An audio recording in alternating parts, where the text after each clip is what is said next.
Nossa analisante é diretora e roteirista.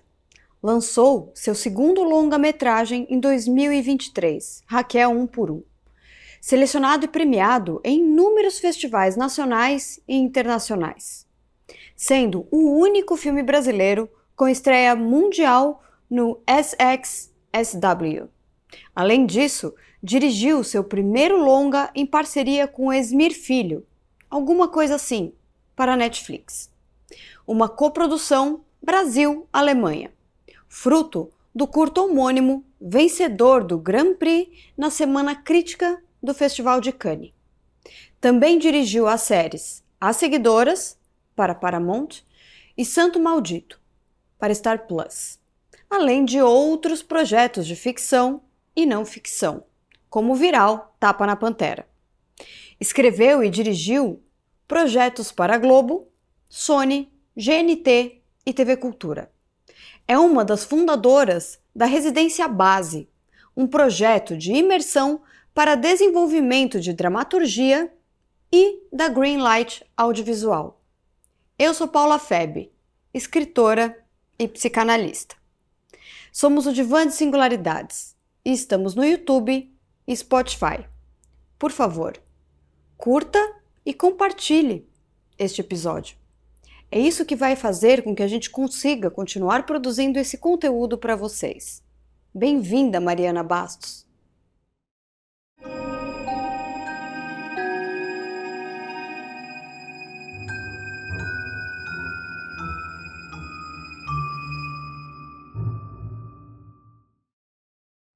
Oi, Mari, muito bem-vinda. Finalmente a gente conseguiu, né? Estamos tentando desde o ano passado. Nossa, a gente foram várias tentativas, né? Mensagem que a outra não vê, aí é uma em São Paulo, outra em outro lugar, enfim, mas agora deu certo. Mas muito feliz que você está aqui. Eu também. Quero saber como você tem estado, me conta. Olha, eu acho que tenho estado como a maioria das pessoas, meio me sentindo sempre um pouco no meio do caos, né? Assim, mas ao mesmo tempo tentando me organizar dentro dele. Eu tô sempre entre criar algum tipo de organização para minha vida, para as coisas que eu quero fazer, para os lugares que eu quero chegar, e a vida ao mesmo tempo passando rasteira na gente durante esse processo, né? Minha sensação é que a vida é uma esteira de caixinhas da Amazon, sabe? Que a coisa vai correndo e aí você abre a próxima caixinha e vê, e aí você vê como que você vai usar aquilo, se você não vai usar, você vai jogar fora, daqui a pouco vem outra, enfim. Eu sinto que eu vivo nessa esteira constantemente, mas dentro da loucura, eu acho que do dia a dia, do mundo que a gente tá, assim, posso dizer que eu tô bem. Tá tudo Mas bem. que interessante essa imagem, né? Porque parece que a vida... E lógico, a gente sabe que é mesmo, é sempre uma surpresa, né? Que você vai abrir. Exato, assim. né? Não, tá tudo ótimo, aí chega uma caixinha, aí depois, tá tudo péssimo, aí chega outra caixinha que tá tudo ótimo, assim, a coisa vai, mas assim, eu tô em paz. Acho que tem uma coisa que pra mim é a coisa mais importante, pra eu sentir que eu acho que eu caibo no mundo, que as coisas estão do jeito que elas deveriam, que é ter paz de espírito, assim. Uhum. Se minha paz de espírito tá garantida, eu acho que todo o resto faz parte do que é atravessar essa jornada, sabe? Mas... Isso tem a ver com a sua vida profissional também, como ela tá? Ah, tem, porque eu acho que também já faz muito tempo, na verdade eu nunca fui uma profissional registrada, nunca fui uma pessoa que, assim, já tive trabalhos fixos e tal, mas eu nunca tive um lugar para o que eu ia, para onde eu ia todos os dias e tinha uma rotina fixa e tudo mais. Então eu sinto que a minha carreira, ela também foi moldada de muitas surpresas e muitas curvas e muitas, né, agora eu vou pegar aqui, vou ver onde dá, agora eu vou pegar aqui, vou ver onde dá. Então eu não sinto que ela foi uma linha reta, eu sinto que ela foi sempre algo que... muito levada pelo coração, assim, pelas minhas paixões, pelo que eu acredito que faz sentido pra mim naquele momento, mas também sem saber um pouco pra onde isso ia me levar e acreditando que se eu tô fiel a mim mesmo e aos meus desejos, enfim, que a coisa, claro, né, vamos correr pra pagar os boletos e tal, mas ao mesmo tempo que se eu tô sentindo que eu tô sendo verdadeira comigo mesma a respeito das minhas vontades, das minhas possibilidades, claro, eu sinto que aquele caminho, por mais tortuoso que ele possa parecer, ele faz sentido pra mim. E aí eu acho que é um pouco como eu ajo em relação às outras coisas da vida também. E eu acho que fazer filme no Brasil é assim, né? Porque você na verdade foi atrás daquilo que você queria fazer e é um trabalho que envolve muita gente, mas ao mesmo tempo você teve que, assim, lutar pra fazer isso, porque nunca é fácil fazer cinema no Brasil, né? Não, não é fácil e eu diria que se eu pensasse muito a respeito, provavelmente teria voltado atrás, porque quando as pessoas, eu acho que quando você escolhe o que você vai fazer, a gente é muito jovem, né? A gente tá começando algo e a gente é muito levado, eu sinto assim, né? No meu caso, eu acho que eu fui levada muito por algo que me tocava, por algo que eu tinha vontade de estar inserida pelo universo e tal. Então, eu sinto que as minhas escolhas, e aí não digo que para todo mundo seja assim quando a pessoa pensa sobre o que vai fazer, mas eu acho que as minhas escolhas levaram muito mais em consideração essa vontade genuína de estar relacionada àquele universo, àquele ambiente, aquele tipo de projeto, do que propriamente qualquer outra razão racional. Sabe? Porque eu acho que se eu fosse levar muito no contexto racional, eu provavelmente faria uma análise do contexto, eu entenderia quais são as dificuldades, eu entenderia o nível de instabilidade, eu entenderia muitas coisas que provavelmente eu diria, caramba, essa onda é muito grande, será que eu quero mesmo surfar? Mas a arte poucas vezes é racional, né? A gente decide poucas vezes pela racionalidade quando a gente faz arte, né? Eu não, assim, você percebe que quando você decide isso, né, tem uma coisa do tipo, na minha família, as pessoas sempre respeitaram muito as minhas vontades e tal, mas você percebe que, putz, tem certeza, sabe? É isso mesmo, ó, não é brincadeira, hein?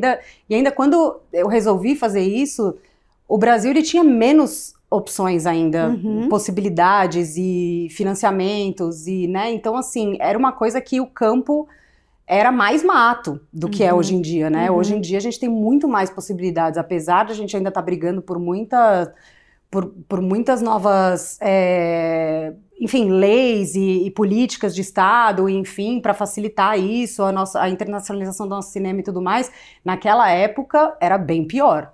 Então eu sinto que não podia muito pensar, sabe, assim, foi meio uma coisa, cara, eu quero, eu gosto, vamos lá, se não der certo também, nada me... Acho que tinha isso, né, tem sempre essa ressalva, nada me impede, não é uma decisão que tá cravada em pedra. Você pode voltar atrás, você pode mudar, você pode pegar a esquerda, a direita e ir para um outro lugar. Quando existe essa possibilidade é ótimo, né? Eu acho que muita gente que não tem essa possibilidade, às vezes deixa de tentar, claro, porque não pode nem escolher, né? Bom, aí aí é outra coisa, com né? certeza. Aí a gente tá falando de com certeza, aqui eu tô considerando basicamente a minha realidade, óbvio, para dizer a respeito das minhas... Eu pude escolher, né? Tem muita gente que não pode escolher e aí eu acho que fica mais difícil ainda. Eu conheço pessoas que a realidade era, eu acho que muito avessa a uma escolha como essa, mas e conheço gente que conseguiu furar essa bolha até através de projetos sociais e coisas assim.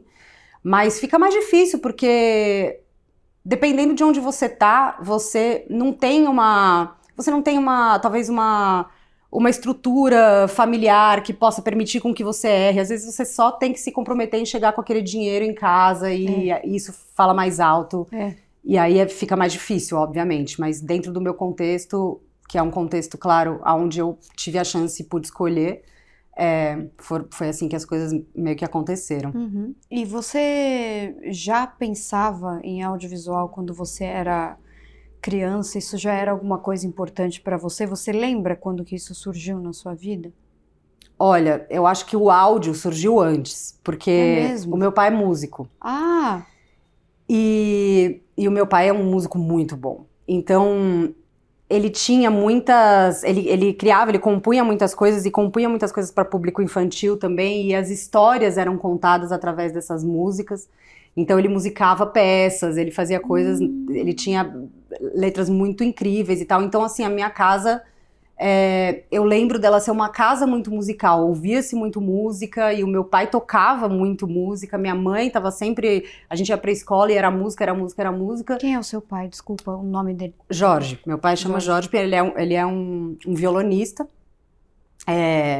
muito talentoso, então assim, todo mundo sempre gostou muito de estar em volta dele, ele sempre tocando muito pras pessoas, ele tem ouvido absoluto, ele é a pessoa que ele escuta uma música uma vez e sai tocando, então é aquela pessoa que, não é que ele vai pegar o violão e vai ficar pensando como que vai tocar, a coisa sai e é muito prazerosa, então eu acho que o áudio veio daí, e o meu pai, ele fazia umas coisas engraçadas que eram, ele fazia uns vídeos com os amigos, então ele criava umas ficções, uns curtas-metragens, assim, com VHS, não sei o quê, gravava lá embaixo com o porteiro, com todo mundo. Isso foi, eu acho que essa coisa eu acho que, na verdade, isso veio um pouco no meu DNA. Minha mãe é publicitária também, também num lugar bem criativo, assim, e eu acho que as coisas se fundiram.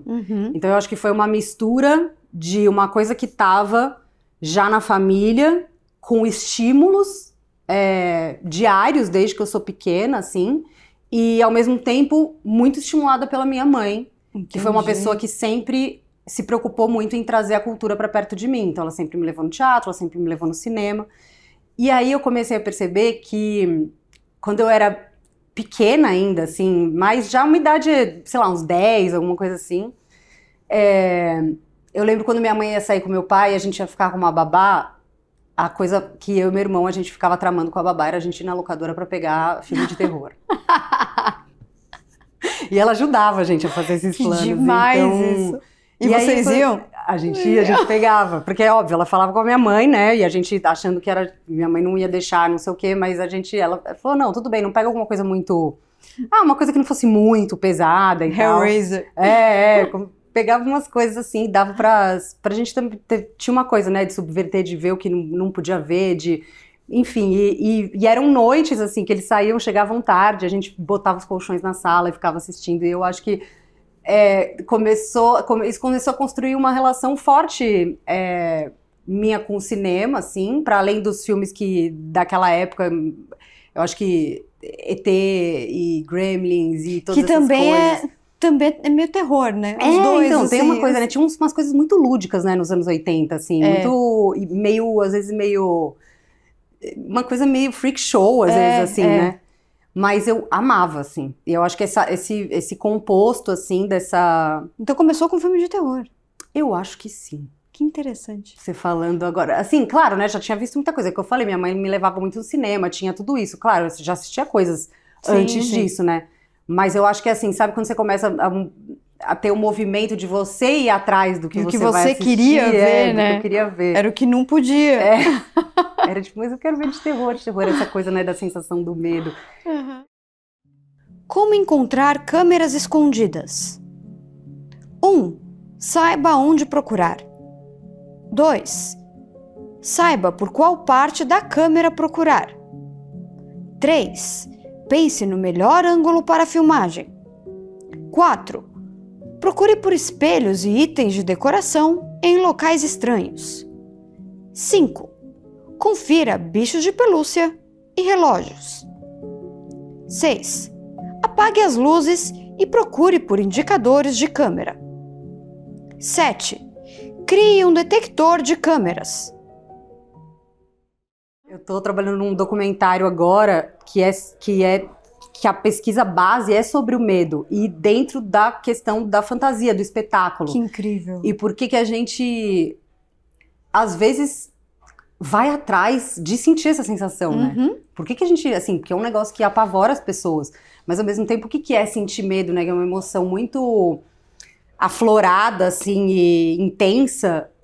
Mas quando você está num ambiente controlado, né? Quando Totalmente. você não necessariamente isso vai ameaçar a sua vida ou algo do tipo, mas você quer ter aquele... Então, tô agora nessa pesquisa, mas você falando, assim, dessa coisa, dessa trajetória lá desde antes, eu lembro, pequenininha, já tinha essa coisa do filme de terror, eu e meu irmão. E sobre o terror, eu penso muito no alívio, sabia? Eu sempre, né, conversei com as pessoas sobre isso, me perguntam em mesas e tal, da questão do medo, por que a gente quer sentir. E tem a questão desse lado perverso comum a todos, que a gente consegue viver isso através de um filme de terror, de uma série de true crime, mas aí eu tenho pensado muito sobre o alívio, que eu acho que talvez seja a melhor sensação que um ser humano pode ter, assim, né? De você ter o medo e depois passou, agora eu posso viver a minha vida, né? Tem uma coisa, assim, a busca pelo alívio, talvez, né? Eu sinto que tem uma... Eu sinto que o ser humano, ele busca emoções de diferentes tipos. E eu acho que essa coisa do terror, do medo, ela é uma delas. Mas eu sinto que a gente também precisa do contrário, né? Tanto é que tem uma coisa... a Netflix estava fazendo um tempinho atrás um pedido para as pessoas mandarem projetos de bom coração, que eles chamam. Que são, na verdade, os projetos que as pessoas colocam para depois que elas viram alguma coisa muito pesada. Então você assistiu Dahmer, e aí você precisa depois meio que compensar, você precisa do contraponto, sabe? Mas também as pessoas às vezes querem ter aquela sensação do se apaixonar, as pessoas querem sentir. Então eu sinto que a gente vive em busca das emoções. E eu acho que o que a gente foge muito é a sensação de apatia em relação à vida, né? Sim. Então se você pega... Nossa, sei lá, totalmente. Você pega uma depressão, uma coisa, uma apatia, uma desconexão em relação às coisas, nada mais te move, nada te conecta, nada te faz, né, te sentir nada. Então eu sinto que o terror é uma camada que a gente também busca uma emoção, um tipo de emoção intensa para depois buscar outra ali, depois buscar outra aqui, enfim, e ir compondo a nossa vida. Aí tem as que você gosta mais, as que você gosta menos. Com certeza. E nisso tá a comédia também. E aí, eu quero te perguntar, eu preciso te perguntar, porque é uma curiosidade minha, como é que foi fazer o Tapa na Pantera? Eu preciso saber. Cara, me conta. Olha, foi uma surpresa pra gente também, assim, porque na verdade esse projeto é feito por mim, pelo Esmir Filho e pelo Rafael Gomes. Nós éramos estudantes da FAAP. E a gente estava naquele momento de começar a fazer coisas, né? E gravar, e um tem a câmera, o outro faz roteiro e não sei o quê, e sair para fazer coisas. E tinha um festival, na época que era o Festival do Minuto, que era um festival que... Lembro. Todo estudante sempre fazia alguma coisa pro Festival do Minuto, assim, porque de certa forma, era uma ideia pequena, então tava na nossa mão, assim, conseguir fazer alguma coisa, né? A gente sentia que a gente tinha uma janela legal, você exibia depois no cinema, para outros lugares. Então a gente foi na casa da Maria Alice, que era já uma pessoa que o Rafael já tinha contato, até por ter uma carreira, você vê hoje, imagina, fazendo peças enormes, essa que tá aí do Chico agora, enfim.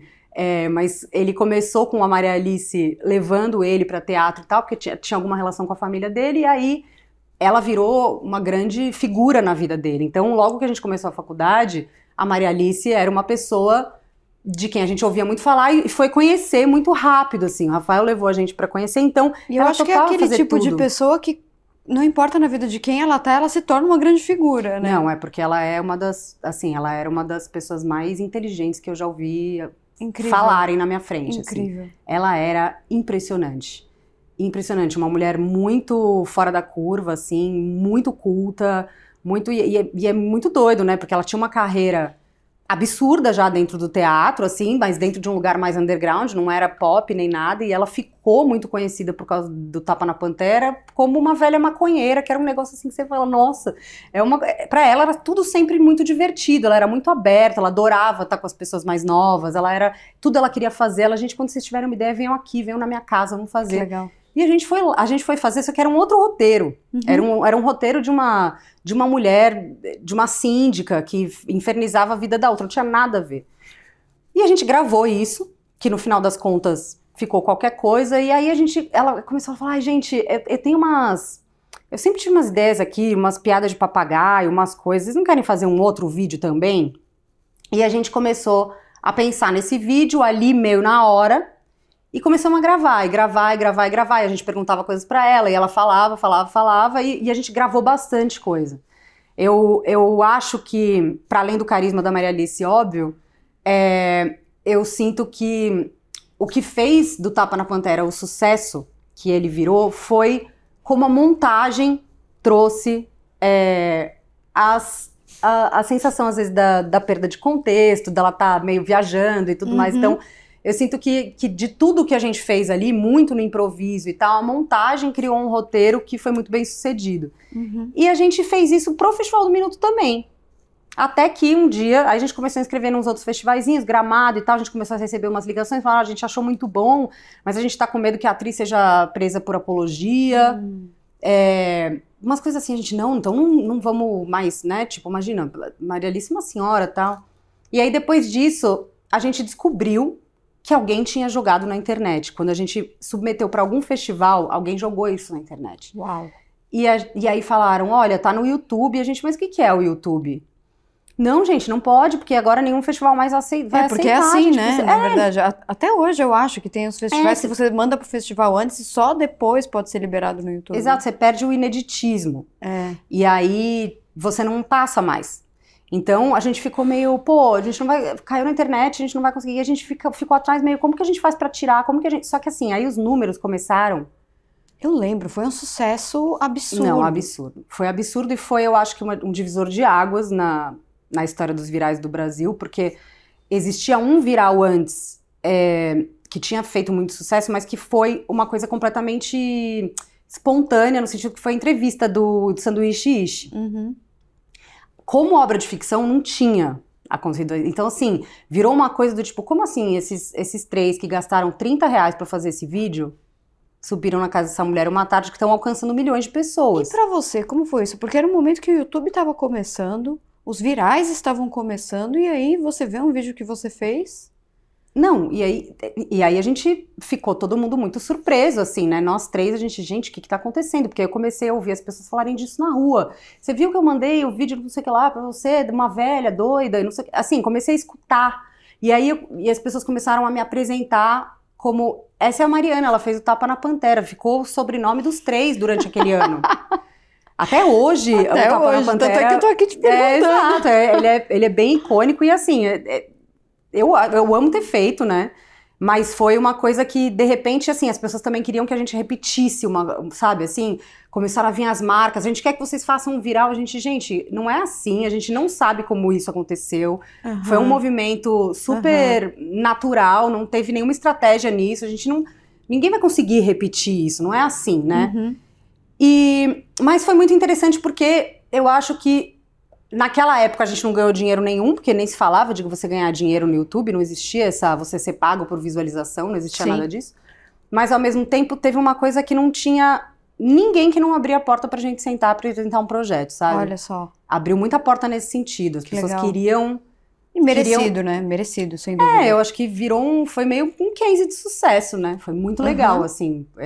E eu acho que a Maria Alice depois conseguiu fazer bastante coisa também, acho que fez umas coisas também na Globo e tudo mais, e todo mundo carrega isso com muito carinho, eu acho, porque às vezes você faz uma coisa que, não sei, né, é um pouco nosso Ana Júlia. Aí tem uma coisa assim, pode ser que você não aguente falar mais sobre isso e olhar pra isso, e tipo, tem gente que nem se orgulha daquele sucesso que fez e tal, aquilo. Meio que rejeita, né? Meio rejeita, mas nós três temos muito carinho por esse vídeo, assim, porque eu acho que ele teve uma representação muito grande também na questão mesmo da renovação das linguagens e tudo mais, para além daquilo, e a Maria Alice é uma pessoa fantástica, eu acho que é um vídeo muito criativo também, assim, é muito gostoso ter olhado pra trás e falado, pô, que legal, quando eu tinha, sei lá, 20 e poucos anos, a gente tava fazendo uma coisa que... Tá fazendo história, na verdade. Exato, eu acho que tem um pouco esse lugar, assim, então a gente tem muito, acho que os três guardam isso com muito carinho, assim, Tapa na Pantera. Que legal. Sim. E eu quero saber se você tem um filme da sua vida. Tem? Não tem. Um filme, assim, que seja preferido? Eu fico desesperada com essa pergunta.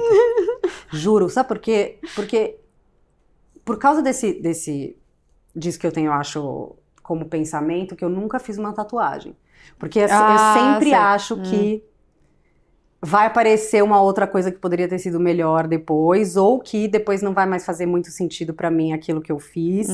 Então, eu não consigo dizer, porque na verdade, a minha vida, eu acho que ela teve, em cada momento dela, eu tive algo que me representasse, que fazia mais sentido pra mim naquele momento. Então, eu sei que daqui a pouco, provavelmente, talvez isso aconteça também, sabe? Então eu não sei, eu não conseguiria dizer. Eu sinto que quando se eu fosse escolher, eu estaria sendo muito injusta com outros, que eu começo a olhar para o lado, assim. Então eu acho que não Entendi. tenho. Não, eu tava pensando aqui nessa história desse cara a cara que eu tive com essa cobra.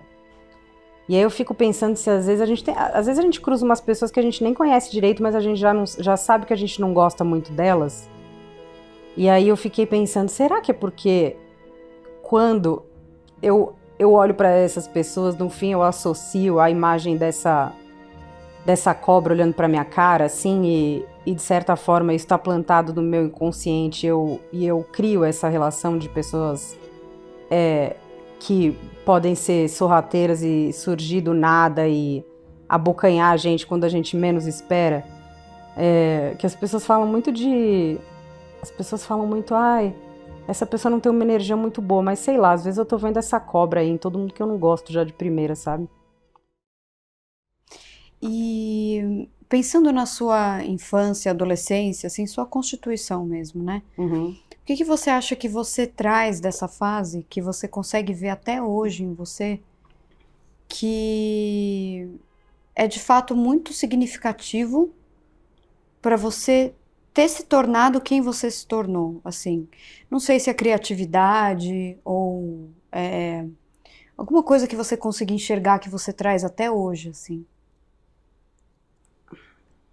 Eu acho... Cara, eu sinto que, assim,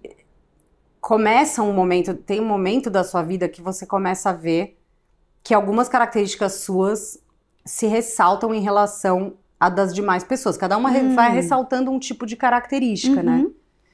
E as pessoas... Chegou uma hora na minha vida, assim, que eu acho que começou a vir com as minhas redações da escola, que é tipo, nossa, mas como a Mariana pensa nessas coisas? Tipo, mano, mas é a cabeça da Mariana, né? Começou a virar um negócio ali que eu entendia que a minha cabeça, ela tava voando mais que a das minhas amigas em alguns lugares, das minhas ideias, de algumas coisas assim. E eu comecei a perceber que o lugar da criação era um lugar forte pra mim. E aí eu sei lá, fui meio que tentando alimentar esse lugar, sabe? Eu acho, assim, que a gente vai reconhecendo o que a gente tem, porque eu acho que também tem um reconhecimento até pelo olhar do outro, né, em relação ao que a gente tem de diferente, Totalmente. assim. Pra gente poder se constituir, né? Olhar assim e falar, então comparado com isso, eu sou assim, né? Eu sinto que, assim, nossa, mas as pessoas estão notando isso em mim. Às vezes você nem notava ainda, né? Às vezes eu nem notava, eu começava a perceber que, tipo, a minha professora de redação, ela ficava muito instigada com as minhas ideias, assim, principalmente quando os temas eram, não, né, quando mais velha já, que as dissertações eram mais, tinham um contexto talvez mais específico, objetivo, mas quando elas eram mais livres, quando elas eram sobre você colocar ali uma história que você queria contar, ou uma coisa assim, eu percebia que as minhas redações elas eram muito diferentes da minha sala, assim, e a minha professora foi estimulando isso também em mim, e aí foi, não sei, aí você começa a ter esses sinais, mas eu não sei se teve um evento assim, eu acho que não teve um evento que eu acho que foi responsável por me tornar a pessoa que eu me tornei. Tipo, se eu fosse categorizar como uma coisa, eu acho que eu fui me percebendo no mundo, fui entendendo onde eu sentia que eram mais os meus espaços, onde eu me sentia melhor, as coisas que eu gostava mais de fazer e tal. E aí você vai, né, tipo, vou escolher isso mais uma vez, isso aqui eu não vou escolher. Você vai se aproximando de um lugar, né? Você vai entrando aos poucos, você vai tateando aquilo. Teve uma coisa que também eu acho que foi interessante, assim, na minha adolescência, na época que eu tava entre o colégio e a faculdade, que eu consegui entrar numa turnê da Marisa Monte. Eu viajei com ela 1 ano. Que legal! E a sensação da vida mágica da arte, assim, e do cotidiano daquilo, me brilhou muito o olho. Teve uma época que eu até fiquei meio... Não sabia se era exatamente uma coisa ou se era outra, se era o cinema ou se era a música, porque a música também me encantou muito, porque era uma pessoa que eu já ouvia muito, gostava, foi uma sorte que eu dei, eu fiz uma camiseta, eu era bem novinha, eu fiz uma camiseta junto com uma amiga, a gente foi com aquela camiseta e uma pessoa olhou e falou assim, quem fez essa camiseta? Era uma camiseta dela, né? Eu era bem tiete, assim.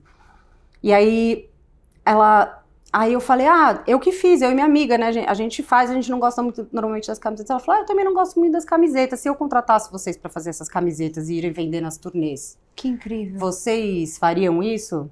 A gente, sim. E aí era a mãe da Marisa Monte falando com a gente, que ela...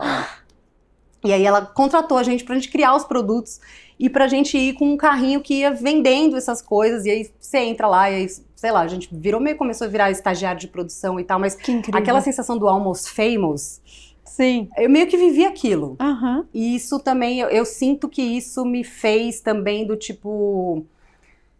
Eu já sabia que sair da arte eu não ia. Eu já sabia que eu não ia sair da arte, eu não ia. Então eu não sabia exatamente aonde onde eu ia estar colocado. Eu já tinha prestado rádio e TV e tudo mais, mas foi uma coisa que eu sinto que foi um pouco um divisor de águas, assim, de ter certeza de que é daqui pra cá, sabe? Porque é uma magia também que depois é difícil de sair, né? Cara, é muito difícil. É assim, porque te transforma, né? Te transforma. Te transforma, você sair com aquelas pessoas, com aqueles músicos incríveis, você cai na estrada com aquelas pessoas tocando, compondo na sua frente, aquela mulher cantando como se não fosse nada, sabe, assim, do tipo, você acorda e aí é você passando de cidade em cidade, e aí é a montagem de tudo, de como aquele show acontece, e aí, sabe, e você vendo isso, quando você é muito nova, você vendo como que, né, o bastidor de como se faz a mágica acontecer, pô, é muito encantador. Para uma pessoa que tá começando a vida, assim, é muito, muito mágico, assim. Então, eu acho que isso foi algo que teve uma repercussão forte dentro de mim, assim, nesse sentido de caminho para um lugar artístico, assim. Acho que mudou bastante a minha concepção. Na verdade, me deu mais certeza sobre as coisas, assim. Quando eu tinha 23 anos, eu fui assessora de imprensa do Bourbon Street. E aí eu fiz assessoria pro B.B. King. E assim, para vários músicos também, né? Que vieram pra cá, assim, sempre em relação a blues e jazz e tal. E foi a mesma coisa. Viajar com esse pessoal e ver assim, o negócio. Como assim? Tá aqui do lado. Cara, eu me sentia muito privilegiada. Assim, eu falava, gente... Que legal. Nossa, tipo assim, eu tenho certeza que o Brasil inteiro adoraria estar sentado aqui nesse banco de ônibus com essas pessoas compondo agora uma música que daqui 2 anos é uma explosão de sucesso. Que entendeu? demais. Incrível. É muito... E aí todo mundo muito talentoso também, né? Você tá perto de gente muito talentosa também, é muito inspirador, né? Muito. E me fala de sonho e pesadelo. Isso teve algum peso nas suas criações? Sonho e pesadelo? Cara, eu acho que não. Não. E o inconsciente, de alguma maneira, assim, você acha que quando você tá escrevendo um roteiro, alguma coisa, ele aparece? Sinto que sim, claro, porque eu acho que tudo que você tá criando tem a ver com coisas que te tocam em algum lugar, e não necessariamente você sabe como, mas quando você tem um papel em branco, você sabe bem como é, você pode escrever qualquer coisa, o papel aceita tudo, muito diferente de quando você vai produzir alguma coisa, que aí é o orçamento também, né, te lembra da sua realidade, mas assim, escrever é algo que de alguma maneira vai mexer dentro de um lugar seu, que às vezes eu acho que nem você sabe por que você tá escolhendo escrever sobre uma coisa ou sobre a outra, ou escrevendo aquele tipo de sensação de cena ou da outra, ou porque eu acho que isso é um mergulho que é absolutamente profundo. E assim, porque de onde que estão brotando essas ideias? E por que a minha cabeça tá indo para esse lugar e não tá indo para outro lugar? Claro que tem, eu acho que uma sensação de repertório, de vivência, de coisas que a gente assiste, né, absorve e tudo mais, mas eu sinto que tem muito a ver com o que conversa com o nosso eu mais profundo, né? E que não necessariamente a gente tem tanta certeza sobre o porquê daquilo, né? Tipo, às vezes você nem sabe o caminho que a sua cabeça tá fazendo pra fazer aquelas escolhas, assim. Totalmente. Então... É parte da magia disso também, do escrever também, né? Eu acho. E aí é claro que eu acho que nesse sentido o sonho e o pesadelo, ele, com certeza, ele nutre isso, porque eu acho que tá tudo mesmo meio dentro da mesma... Mas... Acho que as coisas estão conectadas, né? A criação com certeza tá conectada com o nosso subconsciente, assim, certamente. Total. Mariana, eu tenho aqui a geladeira das fobias, eu não sei se você sabe, mas ela guarda todas as fobias do mundo. Uma geladeira pesada. Tá tudo aqui. Uma geladeira pesada. Eu vou abrir, eu vou tirar uma fobia e a gente vai falar sobre ela, tá bom? Tá bom.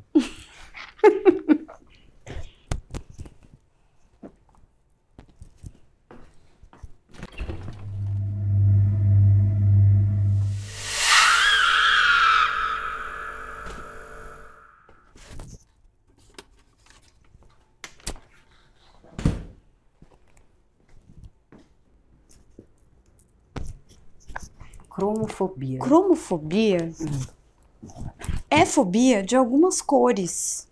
Uma coisa que alguém que trabalha com audiovisual jamais pode ter, não é mesmo? Não posso ter, cara. Se eu tiver, vai ser um problema na minha vida, com Só certeza. se você fosse o Chaplin, aí não Exato. problema. Talvez isso é engraçado, né? Porque às vezes as limitações da gente fazem com que a gente tenha que encontrar saídas que são novas, né? Exatamente. Muitas vezes. E criativas, né?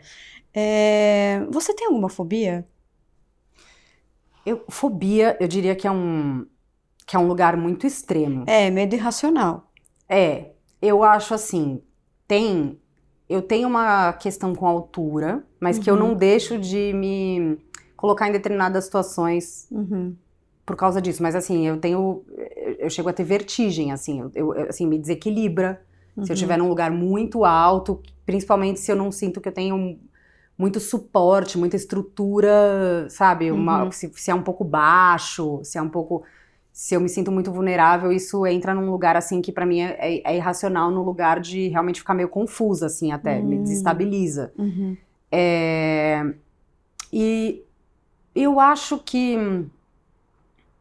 eu diria que é isso, assim. Eu tenho algumas coisas com cobras também, mas por causa de uma situação que eu vivi na infância, que outro dia eu fui descobrir, gente, vem daí, isso daí. Você lembrou? Eu lembrei. Olha. Eu lembrei de uma situação que foi uma vez que eu tava com os meus pais, eles foram de barco num lago, e aí eu fiquei na beira. E aí eu peguei sei lá, um pau assim, fiquei colocando pra medir quão fundo era esse lago.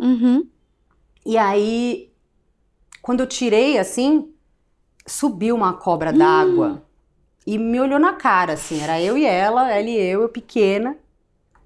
E eu saí correndo, e outro dia, né, já faz um tempo que eu lembrei disso, mas eu falei, cara, mas é por isso que eu tenho esse negócio com cobra. Tipo, Ela te encarou. Ela me encarou. Porra. Mas ela não fez nada, ela só te olhou assim. Mas por que tipo, você tá me enchendo o saco? Se você continuar mexendo nisso daí, a gente eu vou ter que fazer alguma coisa. Exatamente. Podemos parar? É meio isso, sabe? E aí, daí veio assim, tem umas coisas, às vezes, cobra um bicho que me dá muito medo, mas mais do que isso, assim, de perder a respiração com alguma coisa, tem coisas meio desconfortáveis, acho que meio claustrofobia, uma coisa que me deixa um pouco, se eu estiver num lugar muito fechado assim. Eu lembro, por exemplo, que comecei a entender isso quando eu brincava de esconde-esconde, aí quando eu entrava embaixo da cama, alguém entrava junto comigo embaixo da cama e tapava a minha possibilidade de sair, era um negócio que eu começava a me sentir meio mal. Entendi. Mas nada a ponto de não conseguir lidar, sabe? Tipo, de ser uma coisa que desmaia ou qualquer coisa do tipo. Isso eu acho que não. Até acho que o universo foi generoso, assim. Que bom, né? Ou análise, ou você mesma, não só o universo, mas você resolveu as suas questões, né? Sim. Eu quero te perguntar sobre legado. Você pensa sobre isso que você quer deixar? Você sabia que é engraçado isso, né? Porque eu converso muito com o ChatGPT hoje em dia, né? Muito, assim. Eu assim, tenho papos múltiplos e muitos existenciais. E eu tava justamente falando com ele sobre isso, assim, do tipo, cara, se você entender, porque assim, a gente trabalha muito com arco quando a gente escreve, né? Sim. A gente trabalha com... E aí eu comecei a discutir com ele sobre o arco que eu tava construindo pra mim, da minha vida, do tipo, qual é o meu arco, né? Qual é o arco da Mariana, em que momento que eu tô? O que eu ainda pretendo que aconteça nessa história? O que eu não posso deixar? Porque eu sinto que hoje, depois que eu fiz 40, eu acho, eu comecei a dar mais valor pro tempo. No sentido de que eu já tenho uma consciência, lógico que a gente sabe desde o início, mas eu acho que uma consciência mais presente de que a gente não tem todo o tempo do mundo para sempre para fazer tudo que a gente quer. E que algumas vezes eu acho que uma vida que foi levada muito deixa a vida me levar, vamos ver aonde as coisas vão, que eu acho que é um pouco quando a gente, né, que é mais jovem e tal. Eu acho que hoje eu sinto que eu preciso fazer escolhas mais conscientes em relação ao que eu ainda quero fazer, aonde eu ainda quero chegar, aonde coisas que eu não posso deixar de fazer, coisas que, né? E aí eu acho que isso tem uma mistura de coisas, porque aí a gente tá, né, tem um lugar que é profissional, tem um lugar que é pessoal, tem um lugar, né, são desejos, enfim, acho que não necessariamente eles estão completamente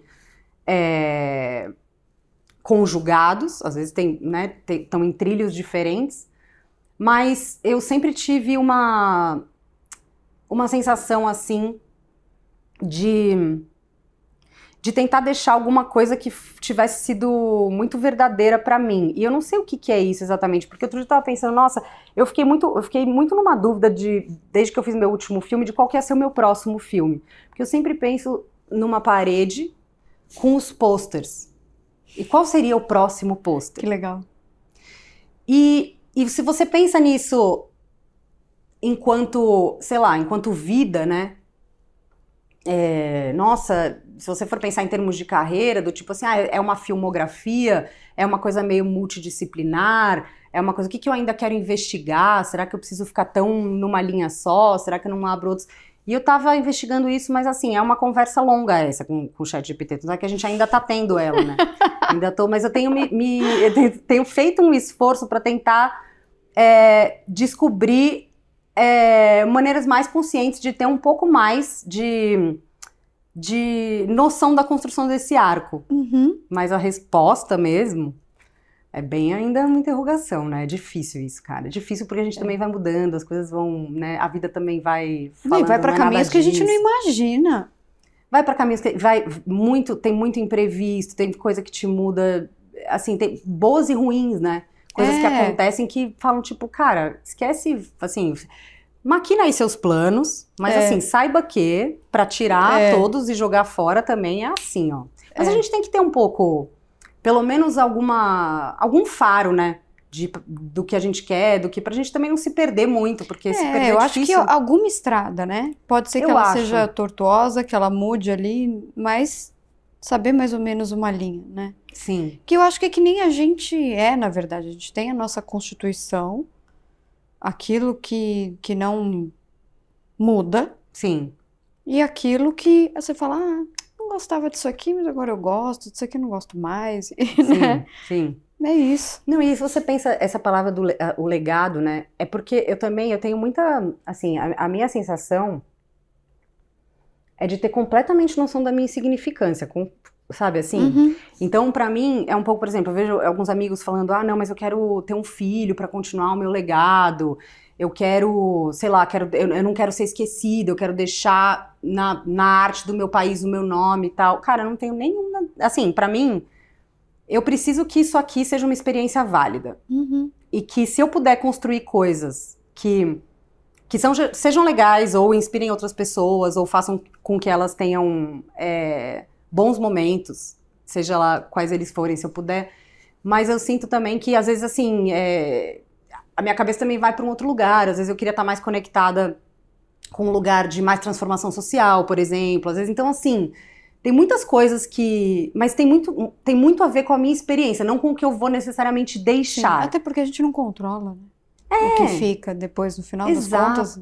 É um negócio, assim, a minha sensação é que eu gosto no dia a dia de poder ter a sensação de que eu estou contribuindo e que eu estou tornando a minha experiência aqui algo com algum propósito pra mim. Que bom. Eu acho que é meio isso. Legal. Agora, o resto... Qual seria o seu final triunfal? Cara, o meu final triunfal seria descobrir que eu estava completamente errada a respeito da morte. Olha! Esse seria o meu final triunfal. Adorei. Eu gostaria muito de morrer e entender que eu estava completamente errada, que tipo, na verdade, sim, existe uma outra coisa, sim, é uma passagem, sim, tem um monte de outras experiências que eu ainda vou viver, e que isso foi só uma fase. Foi um alívio, né? Cara, ai, nossa, e que aí, tipo, porra, sim, eu consigo me conectar com as pessoas que ficaram, sim, eu vou renascer, vou ter outra vida em algum momento, assim, qualquer coisa que me desse uma rasteira e falar, nossa, Mariana, caralho, você não sabia porra nenhuma. Achando aí, ó, que é cheio de certeza. Eu adoraria ser surpreendida com... Você não sabia nada na hora que eu morresse. Assim. Maravilhoso. E, Mariana, eu quero que você deixe o seu contato. Como é que as pessoas te acham? Onde estão os seus filmes? Como que a gente assiste? Ó, depende do filme, ou alguma coisa assim, se não me engano, tá na Netflix. Uhum. O Raquel eu acho que dá pra ver na Apple Plus, dá pra ver também, acho que na Amazon, tem que locar. E aí, bom, o Tapa na Pantera tá aí pra quem quiser ver.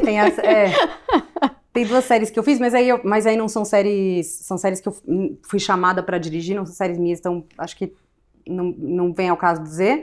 Mas tem uma coisa nova na minha vida agora, que é a Greenlight, que eu tenho junto com um sócio meu que veio da Max, um produtor de desenvolvimento, que é, na verdade, uma startup de soluções audiovisuais que tem 3 pilares. Basicamente, um deles é educacional, o outro é de consultorias e o outro é de desenvolvimento. E então, a gente tem o nosso carro-chefe é desenvolvimento, então a gente tem feito muita coisa com as pessoas para quem quer aprender, ou junto com, ou para, sob demanda, enfim, e eu acho que esse é um desafio novo, assim, que tem me proporcionado conhecer muita gente, fazer muitas coisas novas, muitos projetos novos, inclusive fazendo um projeto com o Fred agora também. Muito legal.